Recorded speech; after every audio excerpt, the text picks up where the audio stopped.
անձնական տվյալների անձնական կյանքի գաղտնիության խախտում ստեղ չկա։ Ոչ չկա։ Չեն գնում մարդու ննջարանի մեջ մտնում չգիտեմ ինչ անում, ժողովուրդ կամ իր խոհանոցը։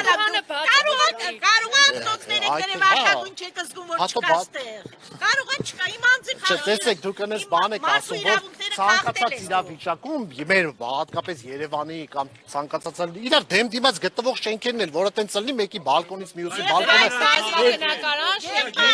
Բայց ով ասեց որ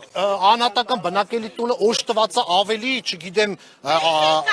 լայն իրավունքներով, քան բազմաբնակարան շենքը։ Սեփականությունն է, բնակության համար նախատեսված վայր է։ Այդ նույնը ոնց որ ասենք, այ քոնը որ հասարակական շինություն է, ինչ-որ մեկի օֆիսն է, ավելի այդպես գաղտնիություն։ Չէ, գյուղի մասին չի խոսքը։ Գյուղի մասին է հիմա խոսքը։ Խի Երևանում չկա սեփական տուն կողքը բազմաբնակարան շենք։ Բայց էս ինչ է գյուղ, հասկանում եմ որ վարչատարածքային միավորով, բայց սովորաբար Երևանին տպած է։ Լուրջ։ Էսի գյուղ չի, փաստորեն քաղաքում ենք, հա մենք ապրում։ Դե թող իրանք են գնան։ Կարող է ամփոփում եք նա տնես բան եք ասում որ կա, բայց այստեղ չլեն որ։ Դե ասեք ամփոփում ենք բոլորովս գնան։ Երեխի ջան, մի Որտեղ բան սկզբանե անլրջություն է։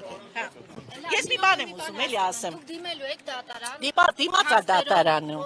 Փաստերով դիմացա դատարան։ Պետքա կասեցվի էլ սա։ Ես արդեն դրանով եմ։ Մի րոպե էլի, ինչ հիմնավորման պետք է կասեցվի, դա ասեք։ Առաջի հերթին, որ պետք անպայման հայցի մեջ ամեն ինչ գրված է։ Գրված է թե ոնց է այս մեր գոտին գտնվում 8-րդ գոտում։ Սա գյուղ է։ Այստեղ պետք չի կարելի օրենքով։ Հենց մեր բաբայանն էլ գիտի, որ ինչ օրենքի տակ կանգնած է։ Սա մի գոտի է, որը կոչվում է 8-րդ գոտի, որտեղ որ կա թույլտվություն ամենաշատը 3 հարկ։ Առանձնատներ։ Եթե դուք վերևից նայեք, ստեղ չկա շենք։ Բոլորը սեփական տներ են կամ townhouse-ներ են 3 հարկանի։ Սենց բան թույլտվություն չի կարելի ստեղ։ Առաջի հերթին օրենքով չի կարելի, որովհետև օրենքը թույլ չի տալիս։ Մենք ունենք գոտիացման շրջաններ առինջում։ Այս գոտին կոչվում է հորային սիստեմ։ Ստեղ չի կարա կոյուղի գա։ Չի էլ եղե կոյուղի։ Հա։